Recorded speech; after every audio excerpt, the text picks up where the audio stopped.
On attend encore quelques petites secondes. Bah, c'est 12h30. Allez, on va démarrer. L'enregistrement a démarré. Ça y est, on ne dit plus de bêtises. Bonjour à toutes et à tous. Merci de nous rejoindre pour cet avant-dernier meet-up du Club Power BI de la saison. Je suis en compagnie de Franck Berneron. Donc, moi, c'est Joël Cress pour ceux qui ne me connaîtraient pas. On gère le club dans le sud de la France, mais là, depuis plus d'1 an, on est tous en ligne, et donc il n'y a plus vraiment de clubs régionaux, mais on est un immense club national. Donc on va vous parler aujourd'hui, on va rester avec vous pendant 1h15, hein, peut-être un petit peu plus, enfin on va essayer de tenir 1h15, pour vous parler de comment bien commencer avec Power BI embarqué. Tchouk.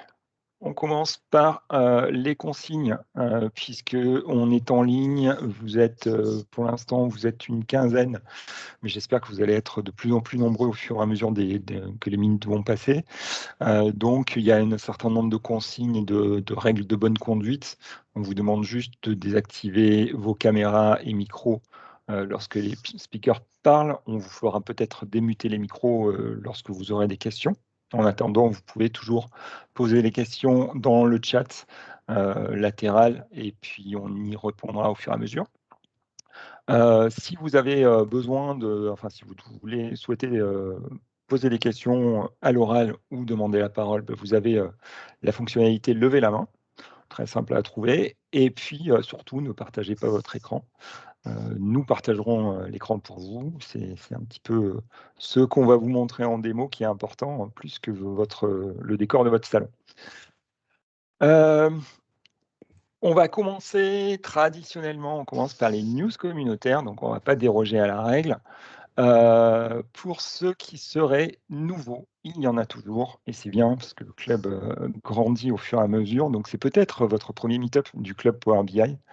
On en est à la saison 5 et demi, parce que le club a commencé il y a 5 ans et demi. On a commencé en fin de saison, en fait. Donc le club a été initié, donc c'est le groupe des utilisateurs Power BI francophone a été créé par Jean-Pierre et Tristan à Paris.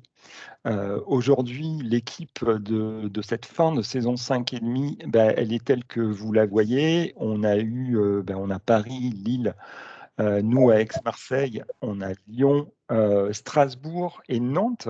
Alors peut-être que pour ceux qui étaient déjà là au précédent meet-up, ils vont voir quelques petites différences sur cette dernière slide d'équipe de la saison 5 et demi. David a rejoint Philippe à Strasbourg, et puis on vous tease depuis des mois et des mois l'équipe de Bordeaux, Gaël, Yas et Christophe. Alors, un petit peu de patience, vous les avez déjà probablement entendus lors de nos précédents meet-up. Ils vont démarrer Bordeaux dès la rentrée, je l'espère, et donc il y aura bien un club de Bordeaux très très prochainement. Et je l'espère également en présentiel. Ça, c'est la photographie à l'instant T. On vous promet quelques petites surprises pour l'an prochain, en plus de Bordeaux. Il y aura quelques petits changements, il y aura peut-être différentes villes, ou peut-être des villes supplémentaires, qui sait. Donc restez à l'écoute, et puis retrouvez-nous en septembre pour savoir où on en est, et si on est toujours, si l'équipe n'a pas changé, et s'il n'y a pas des nouveaux arrivants dans l'équipe.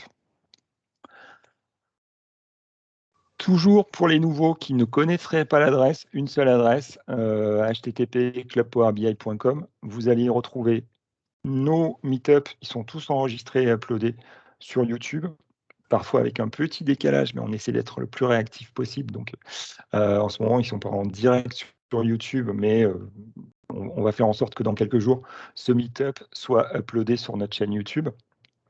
Vous avez accès à notre fil Twitter. Vous avez accès, bien sûr, aux futurs meet-up pour être au courant des futurs meet-up en ligne. Et puis, très important, vous avez accès à un forum de discussion sur Power BI, fait pour les utilisateurs Power BI et en français et animé par l'équipe du club Power BI. Donc, n'hésitez pas à vous inscrire au forum, et poser toutes les questions que vous voulez. On est là pour échanger et de plus en plus, ce forum est très actif et de plus en plus, c'est les utilisateurs qui avaient des questions il y a quelques mois qui commencent à répondre au fur et à mesure de leur montée en compétences sur Power BI. Donc n'hésitez pas, et si vous ne retrouvez pas les différents liens, clubpowerbi.com et vous retrouverez tout. Le prochain meet-up, alors d'habitude on met la slide « Les prochains meet-up », on est en fin de saison. On a l'habitude de terminer la saison par notre grand événement, le Power Saturday, qui a eu lieu le mois dernier. Aujourd'hui, cette année, on prolonge un petit peu la saison. Donc le prochain meet-up, et le dernier meet-up de la saison, ça sera en ligne, ça sera le 12 juillet, ça sera présenté par l'équipe de Strasbourg, Philippe et David, et ça sera un meet-up consacré à Excel et Excel dans tout cela. Voilà pour les news communautaires. On va passer aux nouveautés du mois de juin, puisqu'on a eu une version du desktop et puis quelques nouveautés sur le mois de juin très récemment. Donc je voulais vous présenter, on s'est partagé les nouveautés avec l'équipe de Strasbourg, donc certaines des nouveautés du desktop vous seront présentées le 12 juillet. Donc n'hésitez pas à vous abonner, enfin à rejoindre le meet-up du 12 juillet. En attendant, moi je vais vous présenter 4-5 sujets qui sont apparus plutôt côté service. Et tout ce qui apparaît côté service, en fait, parfois passe un petit peu inaperçu. Donc, en fait, j'ai voulu faire un focus sur certains éléments qui apparaissent côté service et qu'on ne voit pas forcément. Alors, je vais commencer par la fin, parce que ça sera plus simple à vous montrer. Je ne sais pas si beaucoup d'entre vous utilisent les versions mobiles et surtout la version l'app Windows Power BI. Alors, je ne parle pas du download du Power BI Desktop, je parle bien de l'app Power BI qui permet de visualiser les rapports et de naviguer dans les rapports qui sont partagés avec vous. Cette application a eu un petit changement, donc plouf, bloum. Franck, tu me confirmes que le partage de mon écran est bien actif? Oui. D'accord, parce que je ne le voyais pas forcément sur le retour, donc super. Là, on voit la slide là, uniquement. Ok, super. Ah ben, on va voir l'application très bientôt. Hop. Donc, cette application, elle est assez, pour ceux qui connaissent le portail Power BI, vous ne serez pas surpris. Vous trouvez un panneau latéral, vous avez jusqu'à présent, si vous l'avez déjà utilisé, vos favoris qui se trouvent ici, vos applications, les rapports partagés avec moi, les différents espaces de travail, etc. Le revamping, enfin le nouveau look de l'application, ce n'est pas quelque chose de révolutionnaire, mais c'est un premier pas vers quelque chose qui peut être sympa. Donc vous avez, si vous avez mis à jour votre application ici, un petit bouton vous permettant d'accéder à la nouvelle apparence. Et donc la nouvelle apparence, tout simplement, aujourd'hui, le premier élément de cette nouvelle apparence, c'est l'apparition d'un bouton Home, élégamment appelé en français domicile. Merci les traducteurs. Mais c'est bien votre domicile, c'est votre page d'accueil. Et donc, ils ont rajouté cet élément-là. Donc, un petit peu comme dans le service, vous allez avoir ici les accès directs aux rapports que vous utilisez fréquemment. Donc, si je veux aller directement sur un de mes rapports, j'ai des petites propositions. Le rapport prend son temps pour se charger. Mais j'ai des petites propositions pour me permettre de basculer assez rapidement sur mon rapport et donc de naviguer dedans. Je vais revenir à la page Home. J'ai également la possibilité de voir les données, les rapports récemment consultés, les favoris, les applications, etc. Donc, on reste quand même sur quelque chose qui ressemble de plus en plus à ce qu'on a dans le portail web.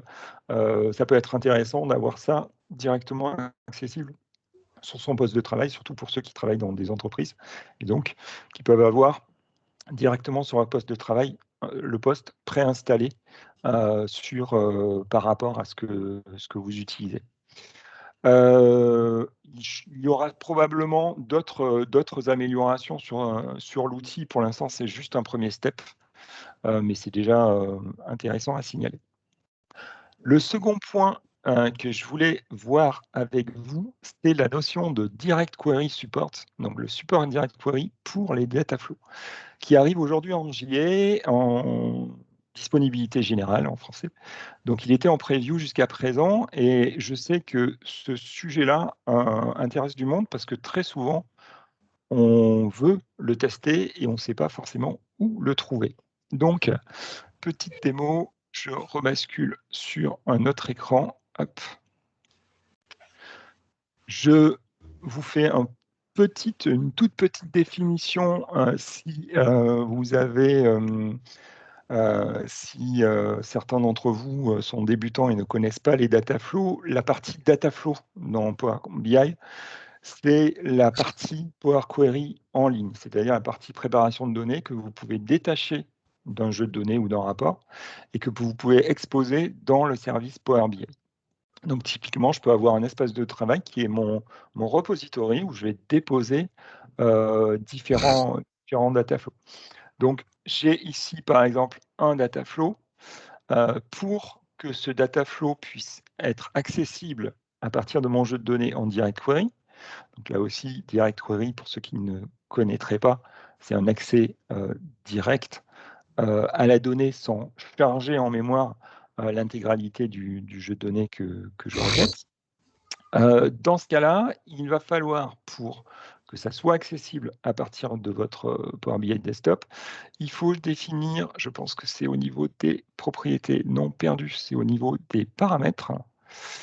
Voilà, au niveau des paramètres de votre flux de données ou data flow, vous avez ici un paramètre qui s'appelle paramètre du moteur de calcul amélioré, qui peut être désactivé, optimisé et activé. C'est une fonctionnalité de Power BI Premium ou du Power BI Premium par utilisateur. Donc, si vous avez un espace de travail et une licence Premium par utilisateur, ça peut fonctionner également. Par défaut, dans un espace Premium, il y a un moteur de calcul amélioré, donc qui optimise les traitements entre les data flows et le jeu de données, qui optimise le requêtage, qui par défaut est sélectionné en optimisé. Je ne sais pas si on a d'autres exemples. Non, celui-là, il est activé, donc de bol. Voilà. Optimisé. Donc optimisé, ça veut dire que si vous utilisez des data flows qui pointent sur d'autres data flows, tout ce requêtage-là sera optimisé par défaut. Vous pouvez bien entendu le désactiver.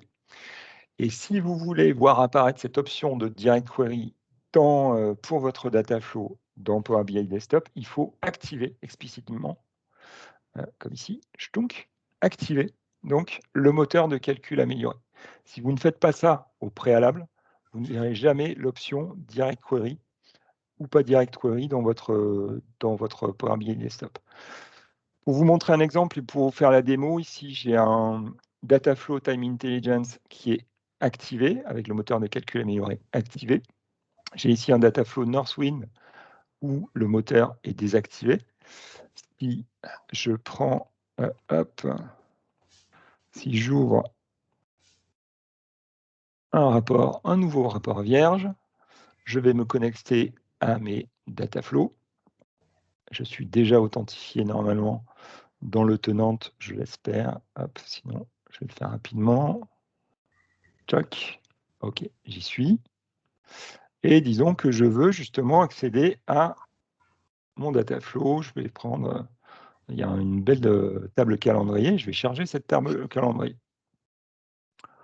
Pas tellement intéressant le Direct Query pour une table calendrier, mais si vous avez une table avec une certaine volumétrie, ça peut l'être. Donc, puisque j'ai activé mon moteur amélioré, j'ai la possibilité de dire, soit j'importe ma table, et elle va donc être redescendue dans mon jeu de données, soit je active le Direct Query, et lorsque j'active le Direct Query, je vais avoir automatiquement création de la connexion, mes données vont remonter ici, je fais très rapidement, bon, j'ai un rapport tout vide, mais je mets un sélecteur sur mes dates qui va se charger. Pendant que le sélecteur se charge, je vous ferai remarquer que ici, en bas, j'ai le mode de stockage et j'ai bien un mode de stockage Direct Query. Donc, je suis en connexion directe D'ailleurs, je ne vois même pas l'onglet me permettant de voir les données.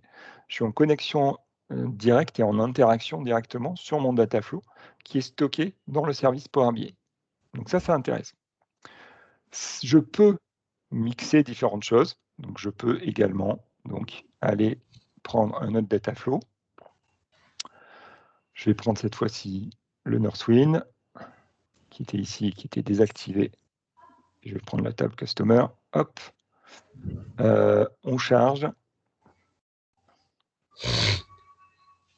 On va laisser l'élément se charger.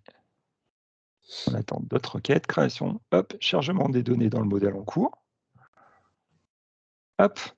On voit que du coup, l'onglet me permettant de voir les données chargées est apparu.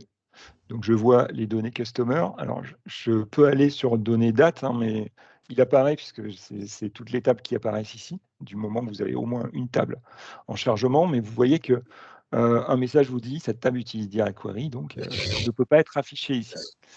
Et si vous allez sur le modèle de données ici, vous voyez qu'il y a une petite indication qui indique que ici, on est bien en Direct Query et que ici, tout en bas, on est bien en importé. Chose importante, lorsque vous êtes en importé, vous ne pouvez pas rebasculer en Direct Query.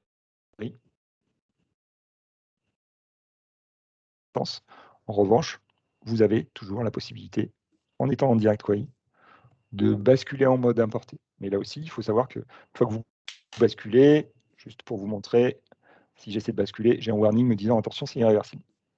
Donc c'est juste bon à savoir. Et ici, je suis bien en mode de stockage mixte. Donc voilà, à partir de maintenant, en JA, vous pouvez utiliser ce Direct Query sur les dataflows. Les 3 autres sujets que je voulais aborder rapidement avec vous, ce sont le Dataset Discoverability, donc la découverte des datasets et le Request Access. Ça, c'est un premier sujet que je vais vous montrer. Chuck, je reviens sur mon écran de tout à l'heure. Ici,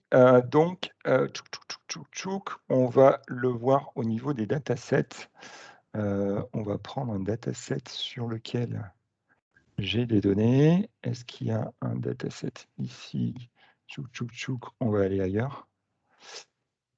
On va aller par exemple ici. Donc, si j'active les paramètres, vous voyez que désormais, vous avez la possibilité, alors d'abord je vous montre, je vous fais dans l'ordre, si vous allez ici sur ce menu, vous avez un menu qui est apparu il y a quelques semaines, ou voire même quelques mois peut-être, qui est jeu de données. Donc vous allez avoir ici des données, soit les données qui sont les jeux de données que vous pouvez réutiliser, qui sont partagés avec vous, qui sont promus ou qui sont proposés par votre entreprise. Par défaut, cette disponibilité des jeux de données, c'est uniquement lié aux jeux de données sur lesquels vous avez accès. Il n'y a pas de possibilité de découvrir d'autres jeux de données. Là, maintenant, vous allez avoir la possibilité justement de découvrir des jeux de données et de paramétrer le fait de pouvoir découvrir un jeu de données dont vous êtes fier, qui est promu, et que vous voulez partager avec pas mal de monde. Donc, en fait, vous avez ici une notion approbation et découverte. Donc, approbation et découverte, c'est l'ancienne appellation de approbation. Vous pouviez avoir une petite étiquette, un petit macaron pour mettre des données promues ou certifiées. Maintenant, en plus, vous avez une case à cocher qui vous indique que du moment que c'est promu ou certifié, c'est rendu détectable. Donc, tout le monde peut trouver votre jeu de données si vous voulez le promouvoir pour certaines personnes, mais ne pas le rendre détectable. Il faut décocher la case ici. Vous avez bien sûr la possibilité de mettre un descriptif du contenu de ce jeu de données. Et autre chose très intéressante, c'est que les personnes qui vont pouvoir le découvrir et qui n'ont pas l'accès vont devoir demander l'accès. Donc en gros, ils vont appuyer sur un bouton, vous allez recevoir un mail et vous allez autoriser les personnes à utiliser le dataset en mode, ce qu'on appelle le mode build, c'est-à-dire vous allez pouvoir créer de nouveaux rapports. Ici, vous avez un paramètre qui s'appelle demander l'accès, qui par défaut est bien la demande d'autorisation de build envoyée par courrier électronique au propriétaire du jeu de données. Désormais, vous avez aussi la possibilité de dire je veux que l'utilisateur qui demande l'accès obtienne les inscriptions suivantes. Donc, je mets mes instructions, du style si je ne veux pas que le process automatique soit mis en jeu, je mets une instruction en disant veuillez demander à votre responsable IT et payez-lui un café pour avoir l'autorisation d'utiliser ce dataset. Je peux mettre cette information ici, cette information sera transmise à l'utilisateur qui en fera la demande. Donc, il saura la procédure qu'il faut avoir, enfin qu'il faut suivre pour avoir accès à ce jeu de données. Dernier point que je voulais vous présenter avant de passer la parole à Franck, c'est toujours sur les data flows, c'est l'utilisation des data flows et le management des data flows dans les pipelines de déploiement. Alors, c'est en preview. Je ne sais pas si vous utilisez les pipelines de déploiement. Là aussi, je vais faire très rapidement une introduction des pipelines. Les pipelines de déploiement, donc là, c'est donc une fonctionnalité premium également. Et là, par exemple, j'ai un premium par user. Les pipelines de déploiement, c'est la possibilité de définir 3 espaces de travail, un espace de travail de développement, un espace de travail de test et un espace de travail de production. Et de pouvoir gérer tout le contenu des différents espaces de travail en vérifiant les deltas entre le dev, le test, la prod, et en permettant de déployer donc d'un espace à l'autre. Jusqu'à présent, c'était réservé à la partie jeux de données. Vous voyez les jeux de données ici, j'en ai pas, mais les jeux de données, les rapports, les tableaux de bord. Vous n'aviez pas la partie flux de données, donc data flow. Donc désormais, vous pouvez en effet intégrer des data flows. Donc ici, j'ai mon fameux data flow Time Intelligence qui est dans mon environnement de développement, et je peux donc le faire passer dans mon environnement de test ou dans mon environnement de prod.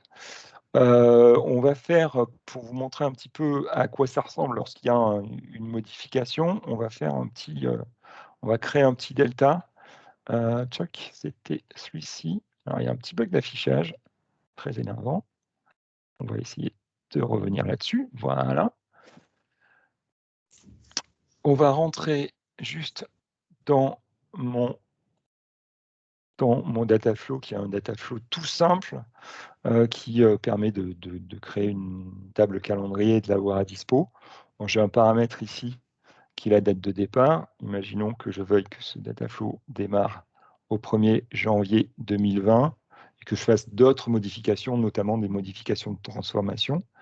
J'enregistre, je ferme. Il y a une validation des requêtes.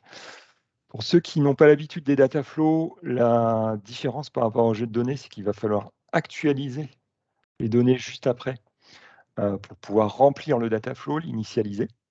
Donc, ça va être fait normalement assez rapidement. Et si maintenant, je reviens là, j'affiche ma pipeline, hop, je vais voir qu'en effet, il y a maintenant un delta qui m'est indiqué entre dev et test. Je peux comparer, donc il m'indique bien, bon là j'ai un seul élément, mais imaginez que vous ayez beaucoup d'éléments, ça serait plus parlant. Donc vous voyez quel a été l'élément qui a été modifié par un développeur. Vous validez auprès du développeur que la version qu'il a déployée est une version convenable. On peut la basculer en test. Au moment de la bascule en test, vous cliquez sur déployer dans un espace de travail. Ça bascule en test. Évidemment, là, le delta entre dev et test va être résolu. Et effectivement, maintenant, il y a un delta entre le test et la prod. Lorsque je veux passer en prod, je clique là-dessus et je bascule en prod. Alors, sachez que c'est en preview actuellement. Il y a quand même certaines limitations, notamment, par exemple, si ici, voilà, j'ai un espace de travail avec beaucoup plus de data flow et des data flows qui utilisent d'autres data flows. Si je veux gérer ça dans une pipeline et si je veux déployer, donc j'ai 6 data flows, si je veux déployer ça dans un environnement de test, je peux créer ma pipeline. En revanche, je vais avoir une erreur parce que pour l'instant, il n'y a pas de prise en charge des data flows qui utilisent eux-mêmes et qui combinent d'autres data flows. C'est un peu dommage parce que La pipeline, par contre, on peut la créer à partir d'un espace de travail qui contient ce type de data flow. Donc ça aurait été bien d'avoir un warning au moment de la création de la pipeline. C'est toutefois une partie qui est en preview, donc je pense qu'il va y avoir pas mal d'améliorations avant la disponibilité, je n'arriverai jamais à le dire, générale. Je regarde juste s'il y a des questions avant de te passer la parole, Franck. Non. Une question. On avait une question sur est-on obligé d'avoir une Ah, adresse mail pro pour accéder au service Power BI, à laquelle j'ai répondu. yes. Non, on ne peut pas ouvrir un compte Power BI avec une adresse Gmail, Live ou Non, Outlook, non, parce qu'en fait, Microsoft utilise le nom du domaine pour créer un tenant Azure, un locataire. On va voir ça dans quelques instants. Et donc, ça signifierait créer un immense locataire d'authentification pour Gmail, Live ou Outlook. Donc voilà, c'est pour ça que ça ne exactement. marche pas. Exactement. Bah, écoutez, s'il n'y a pas d'autres questions, on va passer à la suite. Je te laisse prendre la main sur Ça l'écran, marche. sur le C'est partage. parti. Hop, que je me trompe pas. Hop, ça doit être celui-ci. Voilà. Parfait. C'est bon. Donc, OK. Alors, c'est bien commencer avec Power BI embarqué. C'est une session qu'on s'était promise de faire avec Joël en 2018. Tout à fait. Et puis, il y avait eu quelques péripéties. Et puis du coup, on l'a remise au goût du jour pour le dernier de la saison avec Marseille. Je fais un petit teaser. Il semblerait que les gens de Bordeaux en septembre aient quelque chose à dire sur Power BI embarqué, du style on a un retour d'expérience. Donc gardez ça sur vos écrans radars, soyez à l'affût. Le meet-up de Bordeaux, le premier meet-up de Bordeaux sera certainement un retour d'expérience sur Power BI embarqué. En tout cas, c'est ce qu'il y a à peu près dans les yeux. Voilà. Donc moi, je vais donc vous parler de ce qu'on fait avec Power BI embarqué. En premier lieu, hop, ça veut pas. Voilà, à quoi ça sert, donc pour qui et pourquoi faire. Donc comme son nom l'indique, mais c'est peut-être un peu abscon, embarquer, ça signifie utiliser un rapport pour le mettre dans une autre application et quelque part masquer le fait que ce soit un rapport Power BI et l'afficher dans une page web. Voilà, l'idée de l'embarquement, c'est ça. Donc ça va concerner, à mon sens, deux grands publics. Les premiers, ça va être les gens qui fournissent des services Internet, des services SaaS, des plateformes, e-commerce ou autres, qui veulent augmenter l'attractivité de leur plateforme. Et puis, de l'autre côté, des gens qui ont des intranets web, qui ne sont pas des technologies Microsoft, qui voudraient importer des rapports pour afficher des données sur l'entreprise, que sais-je, la performance sur les réseaux sociaux, en tout cas quelque chose qui n'est pas natif dans leur système. Donc l'objectif, c'est évidemment, comme je l'ai écrit, de mettre à disposition des données aux utilisateurs. Donc, si c'est des clients, ça peut être des données introspectives sur la plateforme, le nombre de connexions, le nombre de transactions, ce genre de choses. Si on prend par exemple une plateforme e-commerce, on peut afficher des rapports sur les performances des ventes pour un client, par exemple. Un client voit le nombre de produits qu'il a vendus par famille, etc. Ça peut être aussi une façon d'augmenter son chiffre d'affaires, de générer des flux de revenus, d'augmenter l'attractivité de sa plateforme et sa valeur ajoutée. On met des rapports gratuits d'un côté et puis on va faire payer des rapports de l'autre. Ça peut être aussi une façon de permettre, en augmentant sa valeur ajoutée, de permettre aux clients de designer leur propre rapport, donc dans une étape supplémentaire. Et puis, la troisième chose, à mon sens, qui est importante, c'est que ça permet de s'épargner le coût de développement d'un rapport. Développer des visuels de visualisation des données dans une plateforme web, ça prend du temps, c'est du temps de dev, c'est quelques jours, quelques semaines de développement. Évidemment, quand on fait ça dans un rapport avec un Power BI, avec un jeu de données structuré, le résultat est obtenu en quelques heures et littéralement en une journée, on peut commencer à pousser des choses sur les clients. Évidemment, quand on parle de coût de développement, on a le facteur qui est le coût de maintenance. Il est très facile de maintenir un rapport Power BI et de le faire évoluer, et beaucoup plus compliqué de faire évoluer des visuels qui sont enchâssés dans une application web. Donc voilà. L'autre attrait que moi je trouve aussi, je l'ai un peu mentionné, c'est de pouvoir migrer très vite de faire évoluer très vite des rapports sur les demandes des clients. Un client voit un rapport, il a votre rapport de base, on va dire, il souhaite faire quelque chose, vous pouvez lui présenter quelque chose dans la matinée ou dans la journée, on dit voilà ce qu'on saurait faire pour vous, est-ce que ça vous plaît, et donc augmenter le niveau de service qu'on a auprès de ses clients. Donc ensuite, je vais vous parler de comment on embarque un rapport, hein, les grandes lignes, les grandes étapes de l'embarquement d'un rapport dans une application web. J'ai divisé ça en 3. En premier, j'ai appelé ça les fondations. On a un peu de plomberie à faire au niveau de l'authentification et du service Power BI. Ensuite, il y a un processus d'embarquement. Quelles sont les étapes? Donc un jeton d'authentification, un jeton d'embarquement et puis une URL d'embarquement. Et puis la troisième chose, c'est qu'est-ce qu'on peut faire avec tout ça, hein? En fait, on commence à accéder de façon programmatique à l'univers Power BI. Qu'est-ce qu'il y a derrière? On verra qu'on peut faire des choses du côté du service Power BI en termes d'administration, ou on peut faire des choses aussi du côté du rapport lui-même, donc quand on est dans l'application. Donc voilà, je vais vous montrer tout ça. Je vais commencer donc par les fondations. En faisant 2 grandes branches, en fait. Historiquement, donc là, on a 2 modes de développement. On a d'authentification, on va dire. Il y a un mode qu'on maintenant on appelle le mode développement et test, et puis on a un mode qu'on appelle le mode production. Historiquement, le mode développement et test, c'était le mode par défaut. Il n'y avait pas d'autre façon d'utiliser un rapport embarqué dans une application, dans un rapport Power BI. Ça consiste à utiliser un utilisateur et un mot de passe qu'on appelle un compte maître, à créer une application authentifiée qui va se connecter à ce compte et qui va donner l'accès au rapport lui-même. Et pour ça, il faut de toute façon, hein, que ce soit en mode test ou en mode prod, il faut un compte professionnel ou un compte premium par utilisateur pour pouvoir héberger le rapport, puisque les rapports embarqués ne sont hébergeables que dans des espaces de travail pro. Ça ne marche pas dans les espaces de travail professionnels. Donc la différence, évidemment, c'est que quand on utilise un utilisateur, quand on prend un utilisateur et un mot de passe, c'est assez peu sécurisé. Pour peu que ça fuite, quelqu'un peut se connecter à l'espace de travail et a accès à la totalité des rapports. Donc du coup, Microsoft a permis, il y a à peu près 1 an, d'utiliser ce qu'on appelle des comptes de service, des principaux de service, ou moi ce que j'appelle des comptes concierges. En fait, c'est des comptes qui ne sont dédiés qu'à l'authentification d'une application qui sert à accéder à l'API Power BI. Donc ça, c'est extrêmement sécurisé. Il n'y a aucune porte vers l'extérieur. C'est sécurisé par une clé d'API et du coup, on n'y touche pas, hein, ça marche sans problème. La troisième étape, donc une fois qu'on a créé cette plomberie, soit côté user, soit côté compte de service, eh bien, on va aller paramétrer le service Power BI parce qu'il faut octroyer des autorisations à ce niveau-là. Donc, il faut autoriser les comptes de service et une fois qu'on a autorisé les comptes de service, eh bien, on va attribuer le rôle d'administrateur au groupe de sécurité qu'on a créé, que je vais vous montrer.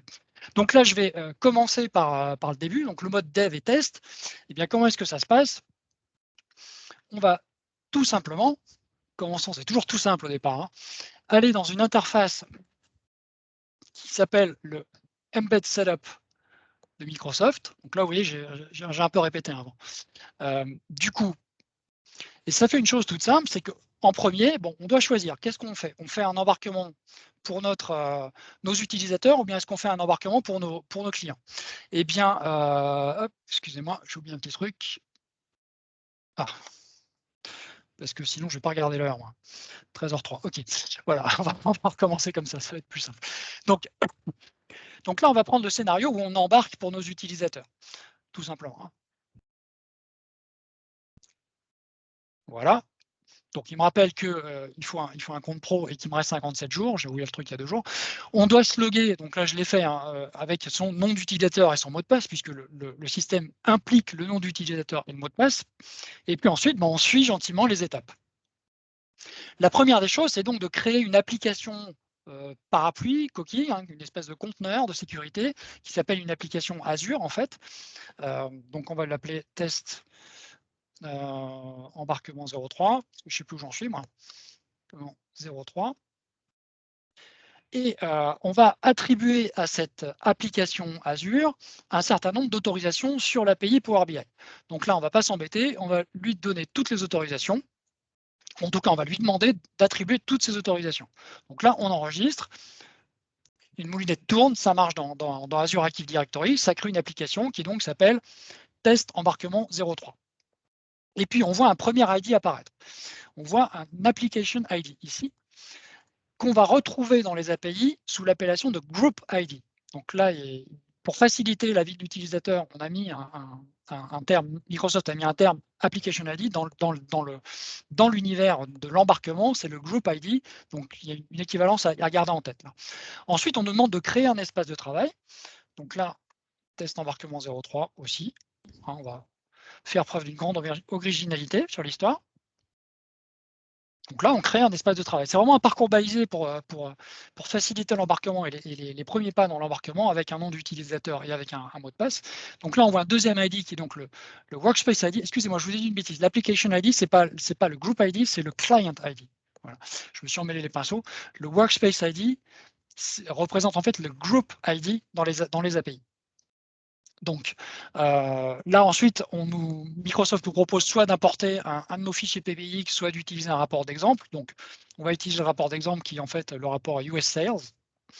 Et là, on voit un troisième ID apparaître qui est l'ID de rapport, un Report ID.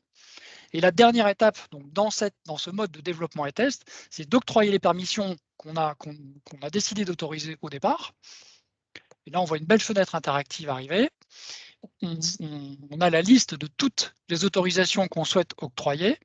On doit octroyer un consentement pour le compte de notre organisation. On accepte.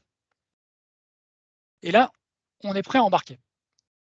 Donc, si on va dans le service Power BI, on va voir notre... Quand on rafraîchit la page, ce sera mieux.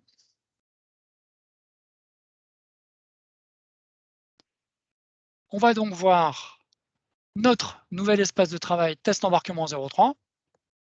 J'en suis pas à mon coup d'essai, hein, avec un rapport et un jeu de données. Donc, les ID qu'on a vus précédemment, ici, alors sauf l'Application ID, le Workspace ID et le Report ID, on les retrouve dans les URL. Donc c'est important, si vous perdez un peu en route un jour, eh bien, le Group ID, il se retrouve ici, donc après Groups, et puis donc les ventes, on va dire le Report ID, il se retrouve après Report, ici. Voilà. Et ensuite, si on veut l'ID du jeu de données, eh bien, on l'obtient aussi après Datasets.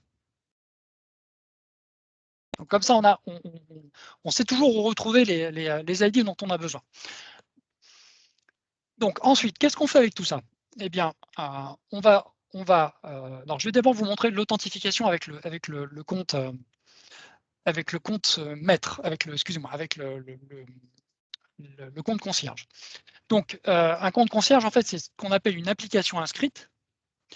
Et donc, tout bêtement, on va passer par une option qui s'appelle inscription des applications. Alors moi, je l'utilise régulièrement, donc du coup, elle est ici, mais dans Azure, si on fait une recherche dans le moteur de recherche en haut, on tombe sur la fonctionnalité aussi. Donc là, c'est hyper simple. On crée une nouvelle inscription. On lui donne un nom. Continuons, test embarquement 03.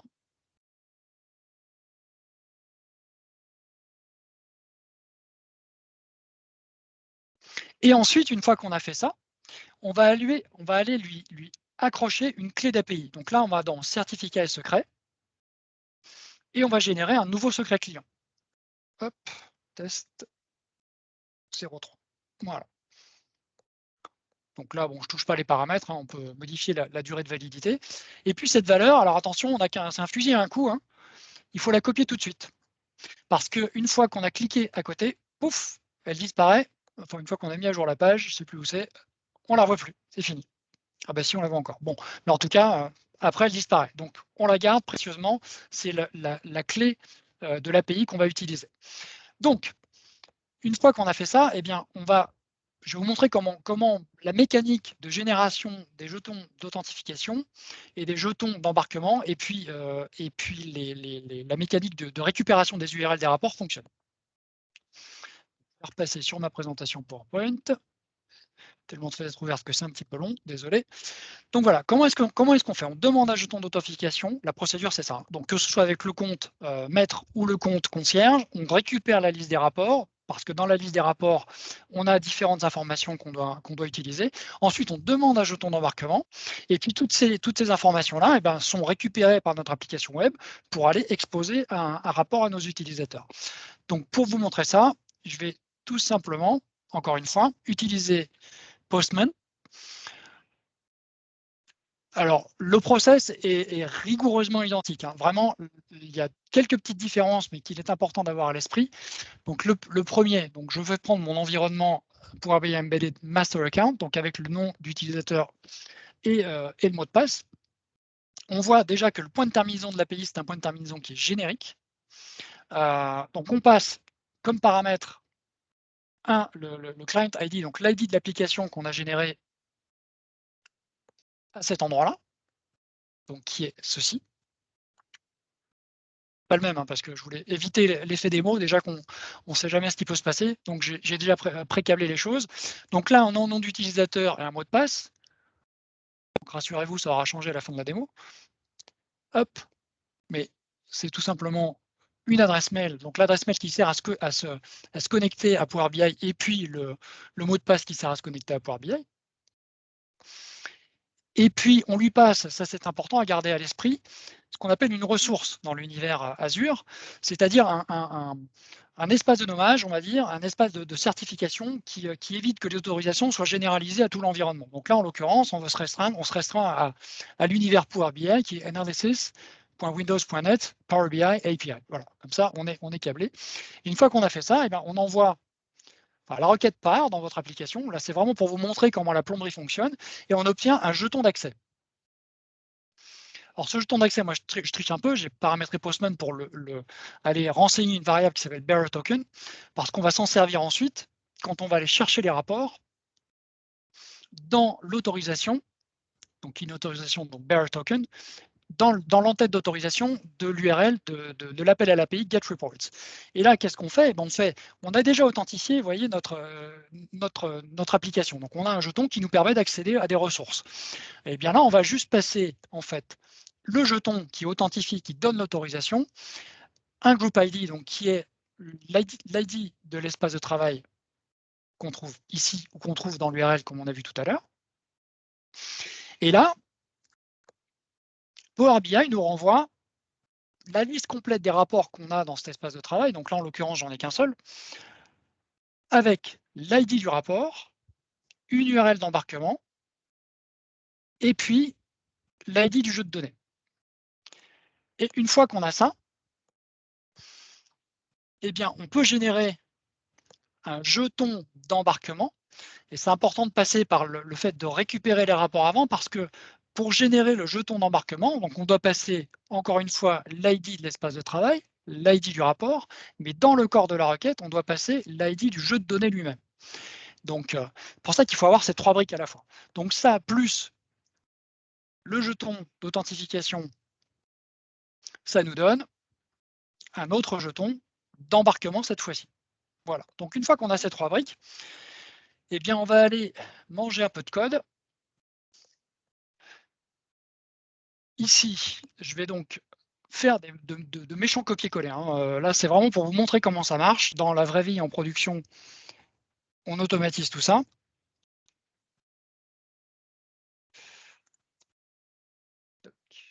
Relever. Hop. Voilà, c'est bon. Ensuite, l'URL d'embarquement. On va commencer par l'ID du rapport. Là qu'on a le palpitant qui commence à monter dans les tours. Ça va marcher ou ça va pas marcher? Hein, Joël? Écoute, je suis sûr que ça va marcher. Bah, écoute, hein. Et je vous montrerai un truc qui ne marche pas tout à l'heure, et que j'arrive pas à faire marcher, et j'en suis très frustré, parce que ça marche dans le code et ça marche pas dans Postman. Donc on terminera par ça. C'est aussi une façon de vous mettre en garde quand on fait des tests comme ça dans Postman. Des fois, il y a des choses qui sont un peu fantomatiques, on va dire, qui restent, qui traînent. Donc là, on a bien notre ID de rapport, notre URL d'embarquement, notre jeton d'accès. Est-ce que notre application est démarrée? Eh ben, on va voir ça tout de suite. C'est pas la bonne. Toc, parce que ça, c'est la vraie de Microsoft que je vous montrerai après. Ah non, c'est la bonne. Ah bah écoute, tu vois, pour le coup. Donc, on démarre l'application Node. Donc, c'est une méchante page, hein, vraiment. Jugez pas mes qualités développeur web. Si, remarquez, vous pouvez juger mes qualités développeur web là-dessus parce que c'est à peu près tout ce que je sais faire. Donc, et là, quand on met... T'as vu, j'ai surajouté, là, il y avait mon logo, j'ai mis celui du frère. Je me suis amélioré. Et donc là, on consomme notre rapport dans une page web. Hein. Donc, ça n'a rien de spectaculaire comme ça. On dit, bah oui, ok, d'accord, super. Quoi le problème? Bon, en tout cas, on a généré toute la mécanique d'identification. Là, on est en mode test, donc nom d'utilisateur, mot de passe, application, chapeau.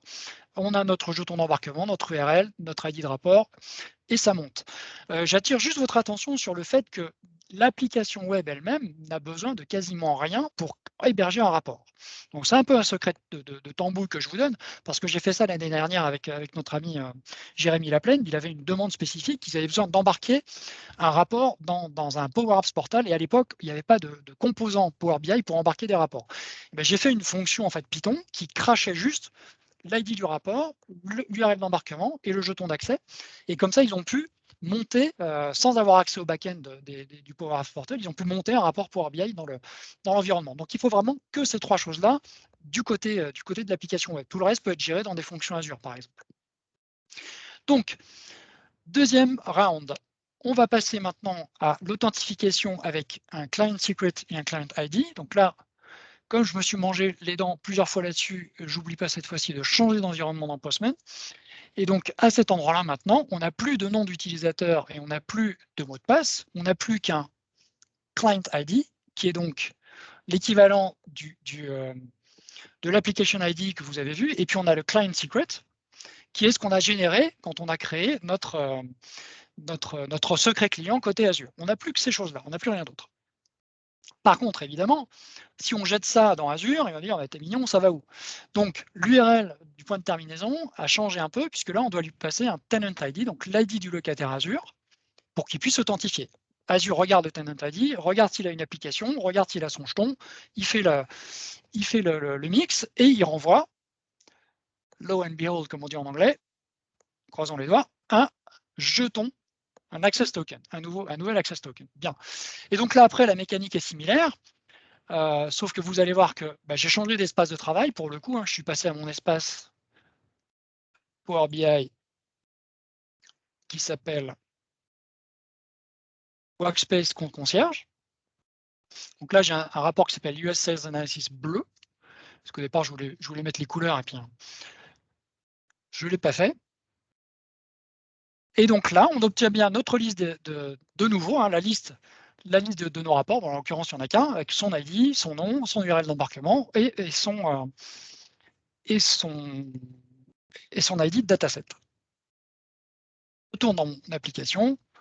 Là, il y a peu de surprises. Là, hein. On va arriver sur la même chose, puisque de toute façon, c'est le même rapport à l'arrivée.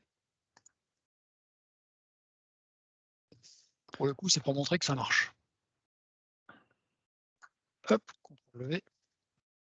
On fera juste après peut-être une petite pause parce qu'il y a quelques questions dans le chat. Oui, avec plaisir. Alors, je te laisse terminer ta démo. Du coup, ah oui, c'est que j'ai pris au mauvais endroit, excusez-moi, dans la précipitation. Cloc, CTRL C. Donc c'est là.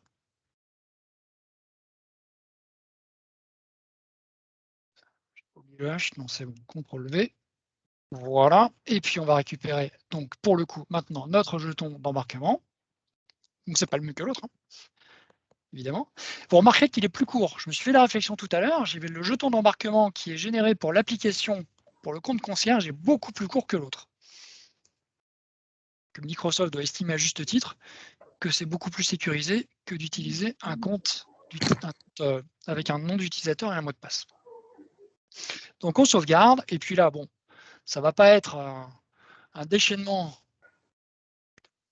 parce que de toute façon, on va rigoureusement tomber sur le même rapport. Enfin, dans les faits, ce n'est pas le même. Il est sur un autre espace de travail, mais en tout cas, on embarque cette fois-ci en mode professionnel, en mode production, dans l'application, et là, on est extrêmement sécurisé, il n'y a pas de problème.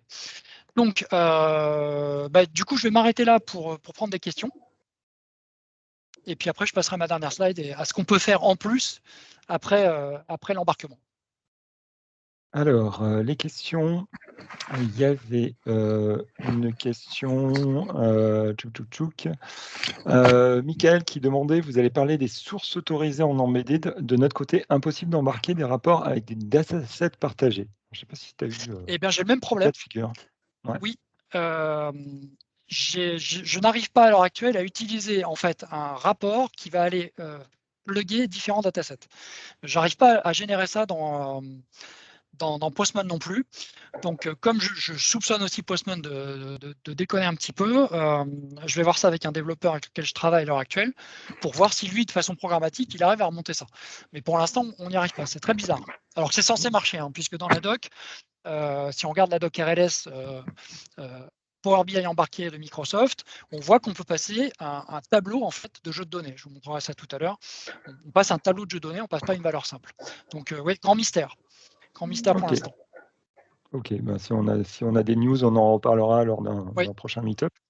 Iman demande, peut-on faire l'embarquement avec Power BI Report Server?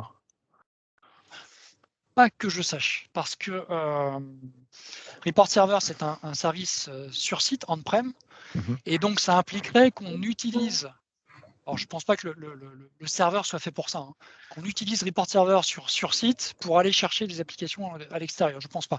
En tout cas, à ma connaissance, l'API du service Power BI n'est pas disponible dans Power BI Server, je sais plus. Voilà. Mais, Oui, moi je suis pas sûr à 100%, mais c'est vrai que, en revanche, de toute façon, en toute logique, le fait d'embarquer du Power BI Report Server dans une application, c'est pas vraiment logique puisque Power BI Report Server est on-prem. En revanche, on a la possibilité de faire de l'embarquement de Power BI Report Server dans un SharePoint, par exemple. et si on veut faire consommer des rapports à ses clients, là j'ai vu qu'on a une fonctionnalité premium et premium par utilisateur qui permet d'utiliser des rapports paginés Power BI et de les mettre à disposition de ses clients dans un mode embarqué comme ça.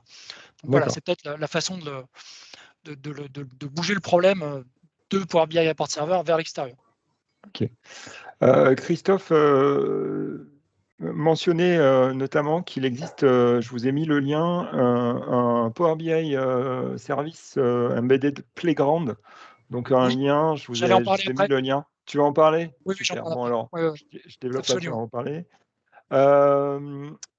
Deux autres questions. Dans quels objets de l'application web peut-on inclure un rapport Power BI? Y a-t-il d'autres possibilités que d'inclure dans une iframe? Alors, à ce que j'ai vu, non. C'est vraiment un iframe et on ne peut pas sortir de ça. Peut-être qu'à l'avenir, on pourra. Alors, on peut embarquer des visuels, par contre. Ça, j'ai eu du mal à le tester aussi. Donc, quand on crée un tableau de bord dans le service Power BI, en fait, on utilise des vignettes. Et on peut embarquer soit le tableau de bord complet, soit des vignettes. Et peut-être que là, c'est pas dans un iframe, et je ne saurais pas le dire. Mais en tout cas, en Oui, ce qui concerne un rapport, c'est toujours dans un iframe. Ça, malheureusement, on n'a pas le choix.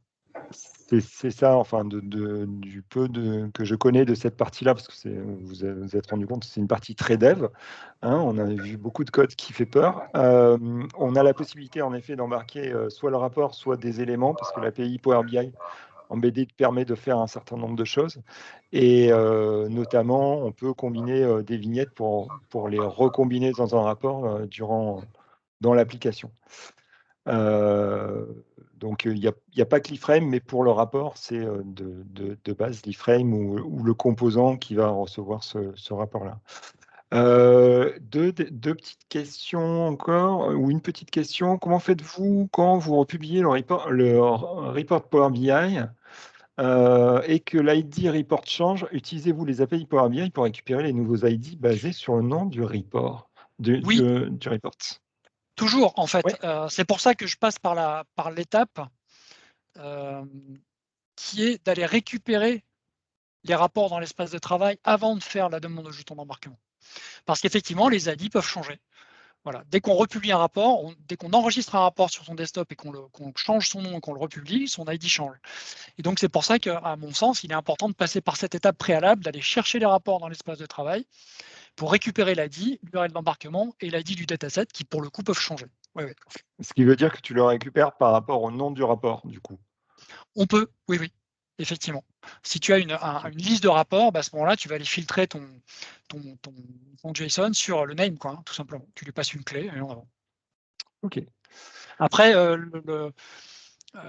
souvent, moi, ce que j'ai vu, c'est on a un rapport ou un espace de travail par client. Donc là, c'est si on estime qu'on ne sépare pas les fameux jeux de données et les rapports, le truc qu'on n'arrive pas à résoudre à l'heure actuelle. Donc du coup, comme on a un seul espace de travail, on va requêter l'espace de travail, on récupère ce qu'il y a dedans, il y a une seule chose, et on l'affiche, quoi. Il y a encore, si tu as du temps, encore 2 questions. Du coup, peut-on utiliser des data flows en mode importé dans un rapport embedded? Je Je vois dirais pas a pourquoi. priori oui. Je vois pas pourquoi on pourrait pas. Puisque, En en fait, fait, vas-y, vas-y. Donc, le rapport embarqué, c'est un rapport qui est hébergé dans le service Power BI, rien de plus, hein. Donc, il a toutes les spécificités d'un rapport dans le service Power BI. La seule différence, c'est qu'il est consommé de façon différente. Il n'est pas consommé dans le service, il est consommé dans une application web à travers des API. Mais toute la mécanique qui est derrière est identique, hein. Ouais, tout à fait. Et dernière question, quel est le lien entre l'application inscrite, donc l'application AD, et le workspace Power BI? Un workspace égale une application, point d'interrogation, nous demande Cyril. Non, et d'ailleurs, je m'aperçois que je vous ai pas montré toute la partie. Je me suis jeté sur le code. Je sais pas, ça va être un tropisme. Ouais. Je vous ai Écoute, pas bonne montré la transition. bonne transition. Voilà. Exactement. La partie qui concerne les autorisations dans le portail Power BI. Donc là, quand on repasse, quand on a fait la plomberie côté Azure, en fait, on doit passer dans le portail d'administration et aller dans les paramètres du client, aller chercher les paramètres de développeurs, donc qui sont un peu planqués, évidemment, c'est des trucs de développeurs, donc il ne vaut mieux pas que ce soit accessible à tout le monde, et activer l'autorisation pour les principaux de services à utiliser les API Power BI. Et ici, on va utiliser, la bonne pratique veut qu'on utilise des groupes de sécurité. Donc je diverge un petit peu parce que je vais revenir à ce que vous dites après. Donc là, on autorise ça. Et puis une fois qu'on a fait ça, eh bien, on va dans l'espace de travail. Donc là, en l'occurrence, je vais prendre celui-ci. On va gérer les accès à l'espace de travail. Et là, on va, à cet endroit-là aussi, autoriser le groupe de sécurité et lui donner un accès administrateur. Donc pour répondre à votre question, justement, une application n'est pas liée à un espace de travail, c'est un processus d'authentification. Donc du coup, on peut très bien utiliser ce groupe de sécurité-là sur tous les espaces de travail qu'on a. Par contre, je pense que c'est une mauvaise pratique. Parce que si on fait des authentifications par compte client, par exemple, il est quand même plus judicieux d'avoir un seul endroit où gérer ça, donc au niveau d'Azure, que de le gérer dans le service Power BI. On sait que dans Azure, si on a une application par client, bon, ben voilà, le jour où on ne veut plus que le client ait accès, on désactive et on n'en parle plus. Alors que sinon, il faut aller dans les espaces de travail, corriger ça à la main. Donc voilà, pour répondre à votre question, vous pouvez utiliser une application pour tout gérer si ça vous plaît. Par contre, je précise, on attribue le rôle d'administrateur au groupe, j'insiste dessus, au groupe de sécurité et pas à l'application elle-même. Voilà. Il y a d'autres Ok, questions? il y a une dernière question, tiens. Quelle est la licence minimale pour pouvoir embarquer des rapports? Alors, il en faut deux. La première, c'est qu'il faut forcément une licence pro parce qu'on a des espaces de travail qui ne sont pas l'espace de travail personnel. Au Oui, moins une licence. il faut au moins une licence pro, mais ça, c'est pour publier le rapport. Donc, tant qu'on est dans le mode bac à sable, je teste, la licence pro suffit. Parce que Microsoft fournit une quantité de jetons, en fait, hein, qui permettent de tester l'embarquement d'un rapport. Donc, c'est le nombre de rafraîchissements qu'un visuel va faire sur le moteur du service Power BI. Au bout de X, on ne connaît pas le nombre exact, mais on peut obtenir l'information, je vais vous montrer ça dans les API, on peut obtenir le niveau de consommation qu'on a utilisé, et ben, à 100, ça s'arrête. Donc au départ, on a 0, et puis on monte, et puis quand il n'y a plus, il n'y a plus. Donc quand on est à ce niveau-là, après, quand on a fini les tests, et bien, on doit passer sur des capacités Azure Embedded qui sont commandables, on va dire, dans Azure, et qui sont des capacités Power BI Embedded. Voilà. Ça démarre à du EM1, C'est ça. me semble-t-il, qui est Voilà. autour de 500, 600 Oui, alors ça fait peur par quand on le mois? dit comme ça. Oui, absolument, c'est ça. Par contre, le 500-600, en fait, il n'est pas affiché comme ça parce que les capacités embedded Azure, elles sont facturées à la minute. Donc, et comme tout ça se lance et s'arrête avec des API, ça va être le truc d'après, du coup, on peut jongler avec ça. On peut démarrer la capacité quand on en a besoin et l'éteindre quand on n'en a plus besoin. Donc, ben voilà, s'il y a une autre question, s'il n'y a pas d'autres questions, je passe à la suivante. Allez. C'est bon? Allez, c'est parti. On enchaîne. On enchaîne. Donc l'ARLS, qu'est-ce qu'on peut faire pour aller plus loin? Donc là, Franck, tu es bien mignon, mais moi j'ai une seule base de données avec tous mes clients dedans.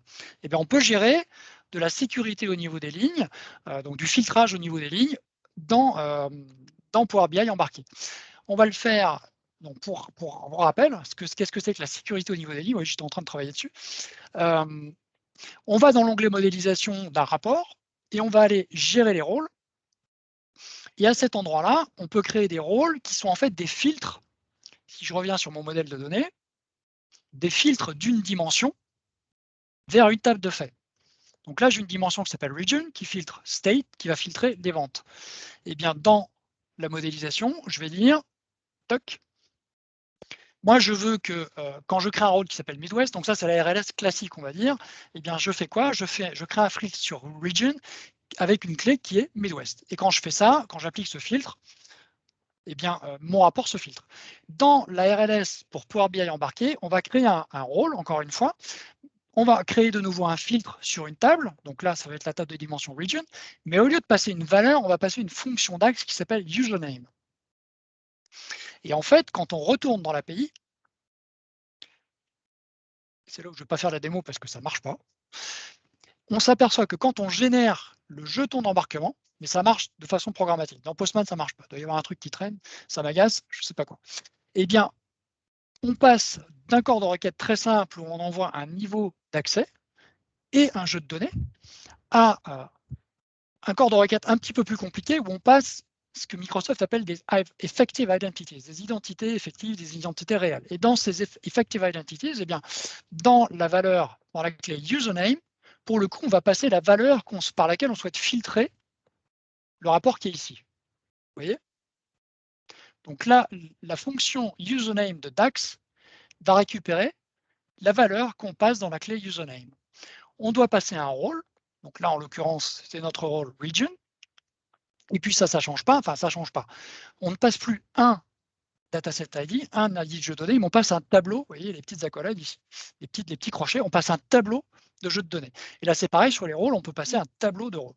Et donc, une fois qu'on a fait ça, on filtre le rapport embarqué. Donc ça, c'est pour la RLS.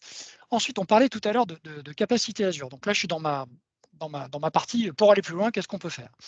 Eh bien, on a un appel à l'API qui permet de démarrer ou d'éteindre les capacités Azure. Alors, évidemment, c'est pas on utilise toujours l'authentification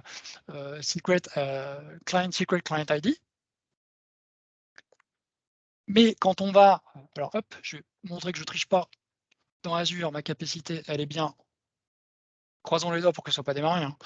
Sinon la carte bleue va chauffer. Donc elle est bien arrêtée. Donc je veux juste attirer votre attention sur le fait que ce n'est pas les mêmes paramètres, pour le coup. Donc quand on va lancer la capacité, quand on va la redémarrer, on doit lui passer un ID d'abonnement, le nom du groupe de ressources et le nom de la capacité. Et une fois qu'on fait ça, hop, on a une 202, ça veut dire que la requête a été acceptée, que ça marche. Et là, de l'autre côté, je rafraîchis ma page. Et là, la carte bleue commence à chauffer. Hop là. Eh ben, on va vite faire l'opération inverse. Suspend. On envoie. Hop, c'est passé. Je rafraîchis ma page.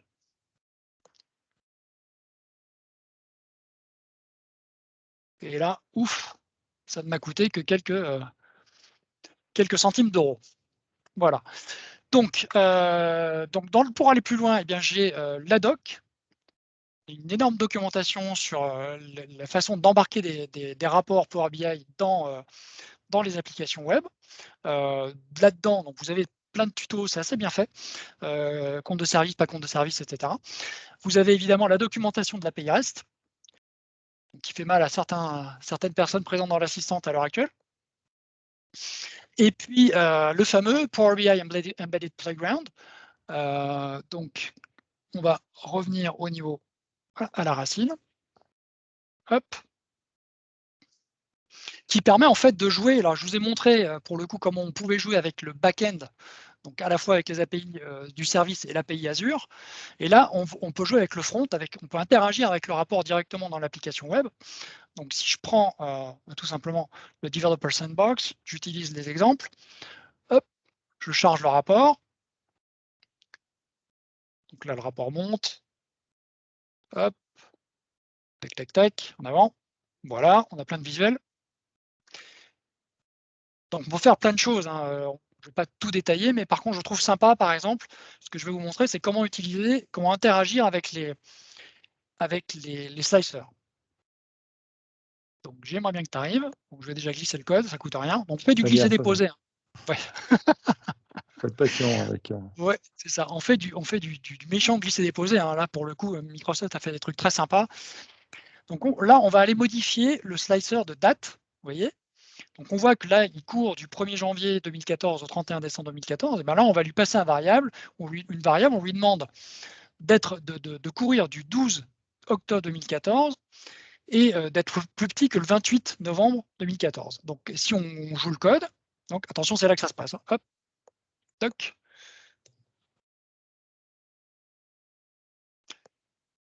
« 3, 2, 1. Non, on recommence. Voilà, hop. Attention. Hop, hop, hop, hop. Et hop. Allez. Voilà, rafraîchis. Vas-y, rafraîchis. Pouf. Vous voyez, le slicer, c'est modifié. Donc, on peut en fait utiliser un bout d'interface graphique de votre application web pour interagir avec les slicers. L'autre chose que je voulais vous montrer, que je trouve super sympa et qui plaît, c'est qu'on peut utiliser le mode d'édition du rapport. Alors, attendez, je vais juste m'assurer que je suis bien en bas du code. Non, sinon ça va faire des bêtises. Là, pour l'instant, on est en mode consommation. Vous êtes d'accord? On ne peut rien faire avec le truc. Eh bien, avec ce bout de code-là, vous allez voir, comme par magie, va apparaître une interface d'édition. Voilà, fichier, donc c'est l'interface de Power BI. Enregistrer sous, le volet de visualisation, le volet des champs pour accéder au modèle de données, etc. Donc ça, c'est côté front. Donc on a quand même pas mal de possibilités. Il faut explorer ça à tête reposée, gentiment. C'est vraiment très sympa. Et puis la dernière chose que je voulais vous montrer, sont les applications d'exemple. Donc moi, j'ai fait un petit truc un peu brouillon, mais Microsoft met à disposition des applications pour les développeurs dans différents langages, donc .NET Core, Java, Node.js, du Python, etc. Et qui sont très complètes. Hop, pour le coup, on va aller regarder une application. Ça a peu de choses à voir avec ce que j'ai fait moi, où ça appelle des librairies qui servent à Power BI et puis à l'authentification. On reconnaît Adal ici, donc qui est la librairie qui sert à l'authentification Azure Active Directory. Et puis plus bas, on a les librairies Power BI qui permettent de gérer tout ce qu'on a vu, Power BI Client, etc., etc. Donc voilà, on vous mettra ces URL-là dans les show notes, je ne sais plus comment on dit en français, dans les commentaires. Donc, dans les notes. Voilà. Donc, si je peux répondre à d'autres questions, mais ce sera avec plaisir. Oui, alors là, j'étais en train de répondre, mais je vais répondre en live. On va répondre en live à Christophe qui nous disait sympa Playground, mais il me semble qu'avec la nouvelle version, on ne peut plus utiliser ses propres rapports et tokens. Si, il y a cette possibilité. Il faut juste que je retrouve. Dans le Playground, il y a dans la partie Developer Sandbox, en fait, du Playground, on a la possibilité. Je ne sais pas si tu l'as en direct. C'est au tout début, on peut télécharger son rapport de tête. Ouais, on peut se connecter directement à son rapport. Developer Sandbox, Showcases, Explore APIs, Browser Showcase. Voilà, si tu fais Try the Developer, Try it, je pense. Voilà, donc ça c'est ce que j'ai fait tout à l'heure. Et c'est là voilà. où Use My Own Power BI Reports. Voilà. Voilà. Donc il y a cette possibilité-là. Il y a Michael qui nous disait quelque chose de très intéressant que je ne savais pas dans son entreprise. Enfin, Michael, vous pouvez même vous démuter pour l'expliquer directement. Il y a eu apparemment une limitation sur du A2 au niveau du nombre maximum de rapports qu'on peut embarquer. Ah, Donc, d'accord. Bonjour à tous. Oui. Oui. En fait, dans mon entreprise, on fait que de l'embarquer. Et donc, on est à 3. Et on s'est rendu compte au bout d'un moment qu'on ne pouvait plus embarquer de rapport. En fait, on n'avait plus cette possibilité. Et apparemment, il y a une notion qui est une notion de nombre de rapports embarquables, qui est une notion qu'on n'a pas trouvée sur le site de Microsoft, qui est environ aux alentours de 150 reports. Et du coup, pour passer outre cette limitation, du coup, on a dû passer premium. Alors, je pense que si c'est pas indiqué sur le site Microsoft, c'est que c'est peut-être pas un nombre de reports, mais une taille maximale de tous les datasets. Parce que souvent, il y a des limitations de ce type-là. Donc, c'est peut-être, enfin, c'est le même résultat, hein, mais il y a peut-être des limitations au niveau de ces capacités en fonction de la taille maximale de datasets embarqués. Tout à fait. Donc, c'est intéressant de savoir ça, en effet. Donc, si vous avez plus de 150 reports à peu près, vous allez avoir cette problématique. Merci, Michael, de cette remarque. Merci. Pas de souci. Et pour finir, Christophe demandait, là, on a vu Power BI embarqué dans du web, mais comment appelle-t-on Power BI embarqué dans SharePoint? Là, Alors, je ne suis pas c'est un un autre spécialiste embedded. de SharePoint. Oui, c'est ça. Ouais. Je crois qu'il y a un composant SharePoint pour embarquer du Power BI, mais je ne suis pas un Il y a pro. effectivement du composant SharePoint. Alors, il y a eu pas mal d'annonces. Il y a eu tellement d'annonces qu'on n'a pas suivi toutes les annonces. Il y a eu des annonces sur le Power BI embarqué dans Teams et dans SharePoint actuellement. Il y a un composant directement dans SharePoint permettant de faire référence à Power BI. Depuis tout récemment, il y a eu une annonce sur le blog de Microsoft. On a même la possibilité d'avoir la barre au-dessus du rapport, permettant de faire toutes les opérations classiques sur le rapport. Voilà, on passe par des composants déjà faits. Sinon, de toute manière, dans tous les rapports, alors c'est des capacités. Alors du coup, c'est ce que je disais tout à l'heure. Il y a la possibilité soit de passer par par du Power BI Pro, mais à ce moment-là, donc il n'y a pas de possibilité que des personnes sans licence Pro puissent accéder à ces rapports. Si on veut faire l'équivalent de l'embarqué que vous a montré Franck, il faut passer sur les licences EM, donc qui sont faites justement pour de l'embedder dans SharePoint et dans Teams, dans dans Microsoft 365. Avec SSO qui marche, oui, tout à fait. Ça sent le vécu, là. Power BI dans Teams, top, je confirme. C'est très sympa et très, très bien intégré et ça permet de faire des partages vraiment collaboratifs. Ouais. On a encore 3 minutes. Alors, je ne sais pas, Franck, je t'ai peut-être interrompu. Tu avais peut-être Non, j'ai plus de commentaires. Tu veux que je te repasse la main pour le partage d'écran ou je reste sur la slide? Non, tu peux le garder. Voilà, on va laisser 30 secondes pour ou une minute pour que quelqu'un, pour des dernières questions. S'il n'y a plus de questions. Très content que ça vous ait plu. Merci David. Hein. C'est cool. Oui, merci à tous pour très content. En effet, merci David et merci à tous. Écoutez, nous, personnellement, on va vous donner rendez-vous à la rentrée avec toute l'équipe du Club Power BI. Mais ne partez pas en vacances tout de suite. Si vous êtes encore dans les alentours ou que vous avez une connexion Internet dans une dizaine de jours, pensez que Philippe et David feront donc un meet-up spécial le 12 juillet. Donc, ce sera, me semble-t-il, en soirée. Donc, vous pouvez vous inscrire sur le site Meetup et donc rendez-vous le 12 juillet sur un sujet consacré à Excel et Power BI. Donc, un grand merci du Québec. C'est très bien. C'est cool, merci, sympa. Ouais. C'est cool de voir qu'on est regardé au Québec également. Dis donc, il est tôt chez toi là. Hein. C'est bien, oui, le décalage horaire est pas évident, pas évident. Ouais. Ah, Et merci du Maroc. c'est sympa. Merci, Guita. Merci. C'est bien. On a tout le monde. Merci, Guita. Ouais, c'est cool. Eh bien, Et oui, on est club francophone, qu'est-ce que tu veux? C'est comme ça. oui, c'est exactement ça. C'est exactement ça. Francophone veut dire forcément international. Donc, OK, Michael, si je trouve comment embarquer des datasets partagés, je ferai une doc, oui. Ouais, N'hésitez pas à revenir vers nous parce que et à le poster, par exemple, sur le forum du club parce que ça peut être très, très intéressant à oui. partager. Je pense qu'on a de bonnes pratiques à partager sur l'embarquement aussi parce que on tombe des fois sur des bugs, sur des choses qu'on ne comprend pas. Comme je vous dis, la RLS en Postman ne marche pas, alors que ça marche dans programmatique. Donc voilà, on a des choses à partager pour améliorer le service rendu, clairement. Très bien. Bah, merci beaucoup à toutes et à tous. Bonne fin de journée.